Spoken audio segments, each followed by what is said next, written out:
Jeg skal have kortet nogle af alle de her false ned herop, og så skal jeg have lavet toppen på den, som skal slutte det hele af. Det var lige den, jeg skulle bruge.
Og her kan man se, at jeg har lavet toppen færdig, som jeg gik og puslede lidt med i går.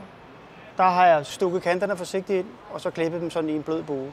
Så det er sådan set afslutningen på det her sådan, spir.